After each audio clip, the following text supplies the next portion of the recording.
రానున్న పార్లమెంటు ఎన్నికల్లో రాష్ట్రంలోని 10 పార్లమెంటు స్థానాలను కైవసం చేసుకుంటామని బీజేపీ జాతీయ ఉపాధ్యక్షురాలు డీకే అరుణ అన్నారు. నారాయణపేట జిల్లా కేంద్రంలో పార్టీ ముఖ్య కార్యకర్తల సమావేశంలో పాల్గొనేందుకు వచ్చిన ఆమె విలేకరుల సమావేశంలో మాట్లాడారు. 5 రాష్ట్రాల్లో జరిగిన ఎన్నికల్లో 3 రాష్ట్రాల్లో బీజేపీ అధికారంలోకి వచ్చిందని, తెలంగాణలో సైతం 4 ఉన్న ఎమ్మెల్యేలు ప్రస్తుతం 8 మంది గెలుపొందారని చెప్పారు. కాంగ్రెస్ పార్టీ కర్ణాటక మడితిగా ఇక్కడ 6 గ్యారంటీలు అంటూ ప్రజలను మోసం చేసి గెలిచిందని చెప్పారు. బీఆర్ఎస్ బీజేపీలు ఒక్కటే అంటూ దుష్ప్రచారం చేసి లబ్ధి పొందారని విమర్శించారు. ఓట్ల శాతం పెరిగిందని అన్నారు. వచ్చే పార్లమెంటు ఎన్నికలకు కార్యకర్తలు, నాయకులు సిద్ధం కావాలన్నారు. విలువలతో కూడుకున్నటువంటి రాజకీయాలు చేసే కుటుంబం మా నాయన దగ్గర నుంచి మేము అది వారసత్వం వచ్చింది మాకు రాజకీయం. నేను పార్లమెంటు చేసినప్పుడు మా నాన్న నాకు సపోర్ట్ చేయలేదు. మీరు ఒకసారి గుర్తు చేసుకుంటాను. నేను పార్లమెంటు పోటీ చేసినప్పుడు మొట్టమొదటిసారి మా నాయన కాంగ్రెస్ పార్టీలో ఉంటున్నాడు. ఆనాడు కాంగ్రెస్ పార్టీలో నుంచి మా నాన్న ఉంటే నేను టీడీపీలో నుంచి పోటీ చేసిన 96లో. మా ఫాదర్ నాకు సపోర్ట్ చేయలేదు. ఆయన ఇంట్లో పోయి తిన్నా కానీ నాకు సపోర్ట్ చేయలేదు. బంధుత్వానికి రాజకీయాలకు ముడిపెట్టడం సరికాదు. ఆ రాజకీయ విలువలు ఉన్నటువంటి నాయకులకు మాత్రమే దాని విలువలు అర్థమైంది. విలువలు లేని రాజకీయాలు చేసేవాళ్ళని దాని విలువలు అర్థం కావు. చేసినటువంటి సర్వేలో కూడా అత్యధిక శాతాన్ని ప్రజల యొక్క ఆదరణను పొందినటువంటి నాయకుడిగా నరేంద్ర మోదీ గారు ఉన్నటువంటి నేపథ్యంలో మరి వచ్చేటటువంటి పార్లమెంట్ ఎన్నికలపైన మనం దృష్టి పెట్టి ఈ పార్లమెంట్ ఎన్నికల్లో భారీ మెజార్టీతో మనం స్థానాలను గెలుచుకోవాలనేటటువంటి ఒక ఆలోచన ఈరోజు కార్యకర్తల్లో, నాయకుల్లో, ప్రజల్లో భారతీయ జనతా పార్టీ గెలిపేయాలని ఉందో అదేవిధంగా ఇక్కడ కూడా తెలంగాణ వ్యాప్తంగా అత్యధికంగా పార్లమెంటు సీట్లను గెలుచుకుంటాం. మహబూబ్నగర్ పార్లమెంటు సీట్ని కూడా తప్పకుండా కైవసం చేసుకుంటామని సందర్భంగా తెలియజేస్తూ ఆ దిశగా మరి కార్యకర్తలందరూ మళ్ళీ, ఎందుకంటే ఎలక్షన్లు మార్చు మనకు మార్చంటే పోరాటాలు లేకుండా కేవలం Bharatiya Janata party, BRS party ఒకటైనటువంటి జపం చేసుకుంటూ ప్రజల్ని మోసం చేసి 6 గ్యారెంటీలతో మోసం చేసి వచ్చినటువంటి పార్టీ కాంగ్రెస్ పార్టీ. రేపు పార్లమెంట్ ఎన్నికల్లో కేంద్రంలో నరేంద్ర మోదీ గారి అధికారంలో ఉండాలి. రేపు ఖచ్చితంగా తెలంగాణ రాష్ట్రంలో నరేంద్ర మోదీ గారిని గెలిపిస్తాం, పార్లమెంటు స్థానాలను గెలిపిస్తామని ఎక్కడికి వెళ్ళినా కూడా ప్రజలు నరేంద్ర మోదీ గారి మీద విశ్వాసాన్ని తెలియజేస్తూ పార్లమెంటుకు ఖచ్చితంగా నరేంద్ర మోదీ గారి యొక్క లీడర్షిప్ని దేశమంతా కోరుకుంటున్నటువంటి నేపథ్యంలో 3వసారి ఖచ్చితంగా మళ్ళా ప్రధానమంత్రిగా నరేంద్ర మోదీ గారే కాబోతున్నటువంటి ఒక విశ్వాసంతో మొన్న వచ్చిన రిజల్ట్సే కావచ్చు, దేశవ్యాప్తంగా పెద్ద ఎత్తున ఏదో భారీ స్థానాలను గెలుచుకొని అధికారంలోకి వచ్చినటువంటి పరిస్థితి కూడా లేదు. ఇక్కడ ఏదో కొన్ని స్థానాలు 5-6 స్థానాలు ఎక్కువ సాధించి వాళ్ళు అధికారంలోకి వచ్చిండ్రు. ప్రజలు కూడా వాళ్ళకి పూర్తిగా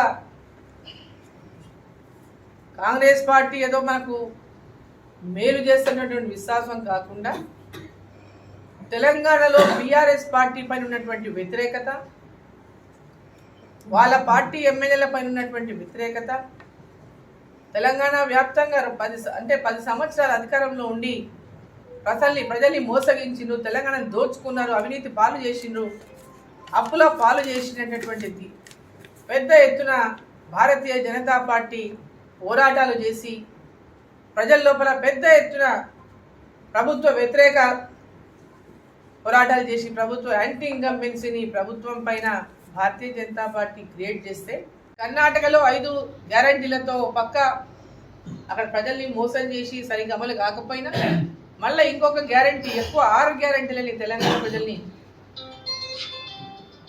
తెలంగాణ రాష్ట్రం అప్పుల్లో కూరుకుపోయినటువంటి సంగతి తెలుసు, తెలంగాణ రాష్ట్రం ఆర్థిక పరిస్థితి తెలుసు. అయినప్పటికీ కూడా 6 గ్యారంటీల పేరు మీద మరి వాళ్ళు ఏదైతే తెలంగాణ ప్రజల్ని మభ్యపెట్టిండ్రో, గతంలో కేసీఆర్ ఏ విధంగా మభ్యపెట్టి 2 సార్లు అధికారంలోకి వచ్చిండో అదేవిధంగా మభ్యపెడితేనే అధికారంలోకి వస్తామనేటటువంటి మరి నమ్మకం కర్ణాటకతో సాధించుకున్నటువంటి వాళ్ళకు వచ్చినటువంటి విజయాన్ని సాధించిండ్రో ఆ 5 గ్యారెంటీలతో ఇక్కడ కూడా అదే విధంగా పోవాలనేటటువంటి ఒక ఆలోచనతోనే ఇక్కడ కూడా తెలంగాణ ప్రజల్ని మరి 6 గ్యారెంటీల పేరుతో మరి మభ్యపెట్టి అధికారంలోకి వచ్చిండ్రు. తెలంగాణ రాష్ట్రంలో కూడా ఒక బలంగా ఎదుగుతున్నటువంటి నేపథ్యంలో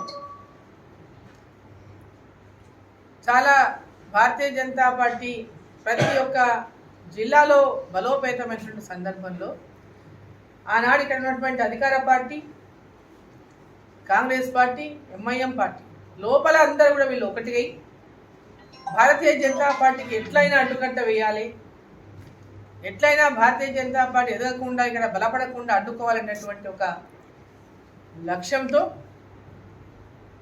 భారతీయ జనతా పార్టీ బీఆర్ఎస్ పార్టీతో 2-1 అనేటటువంటి ఒక దుష్ప్రచారాన్ని, తప్పుడు ప్రచారాన్ని పెద్ద ఎత్తున అందరూ కుమ్ముక్కై మీడియాలో సోషల్ మీడియాలో ప్రతి చోట కూడా ఒక దుష్ప్రచారాన్ని తెలంగాణ ప్రాంతంలో చేయడంలో వాళ్ళు కొంత విజయం సాధించారని చెప్పాల్సి వస్తుంది. పార్టీ 3 రాష్ట్రాల్లో మరి ఈ తెలంగాణ రాష్ట్రానికి వస్తే ఇక్కడ కూడా భారతీయ జనతా పార్టీ గత అసెంబ్లీ ఎన్నికలతో పోల్చుకుంటే పెద్ద ఓటు శాతాన్ని పెద్ద ఎత్తున పెంచుకోగా 1 నుంచి 8 స్థానాలు గెలుచుకోగా 19 స్థానాల్లో 2వ స్థానాన్ని కూడా సాధించి మిగతా అనేక చోట్ల కూడా మరి ఓటును గతం కంటే కూడా ఎక్కువ ఓటును తెచ్చుకున్నటువంటి విషయాన్ని మన రాష్ట్రంలో చూసాం. కాంగ్రెస్ పార్టీ 2 రాష్ట్రాల్లో రాజస్థాన్లో ఛత్తీస్గఢ్లో అధికారంలో ఉన్నటువంటి రాష్ట్రాలను, మధ్యప్రదేశ్లో భారతీయ జనతా పార్టీ అధికారంలో ఉన్నటువంటి రాష్ట్రాన్ని కూడా మేమే గెలుస్తున్నాం, మాకే ప్రజలు తీర్పు ఉంటుంది, భారతీయ జనతా పార్టీ మీద యాంటీ ఇన్కంబెన్స్ ఉంది, అది ఉంది ఇది ఉందని పెద్ద ఎత్తున సర్వేలలో కూడా భారతీయ జనతా పార్టీకి మరి వ్యతిరేకంగా అనేక సర్వేలు ఇచ్చినారు. అయినప్పటికీ కూడా భారతీయ జనతా పార్టీని నరేంద్ర మోదీ గారి నాయకత్వంలో పట్టుబట్టి ఆ 3 రాష్ట్రాల్లో ప్రజలు భారీ మెజారిటీతో 2 రాష్ట్రాల్లో కాంగ్రెస్ పార్టీని ఓడించి మధ్యప్రదేశ్లో 4వసారి మళ్ళీ అక్కడ భారతీయ జనతా పార్టీ భారీ విజయాన్ని సాధించింది. ఈ ఎన్నికల్లో 3 రాష్ట్రాల్లో భారతీయ జనతా పార్టీ తిరుగులేనటువంటి విజయాన్ని సాధించింది. నరేంద్ర మోదీ గారి యొక్క నాయకత్వంలో వారి యొక్క ఒక విజన్తో కూడినటువంటి ఈ దేశం గురించి ఒక విజన్తో కూడినటువంటి పరిపాలన అందిస్తున్నటువంటి నేపథ్యంలో డబుల్ ఇంజన్ సర్కార్ రావాలి, డబుల్ ఇంజన్ సర్కార్తోనే ఆ రాష్ట్ర అభివృద్ధి సాధ్యమని ప్రజలంతా కూడా మధ్యప్రదేశ్లో, రాజస్థాన్లో, ఛత్తీస్గఢ్లో పెద్ద ఎత్తున ప్రజలు పెద్ద భారీ మెజారిటీ స్థానాలు ఇచ్చి అక్కడ భారతీయ జనతా పార్టీకి పట్టం కట్టిండు.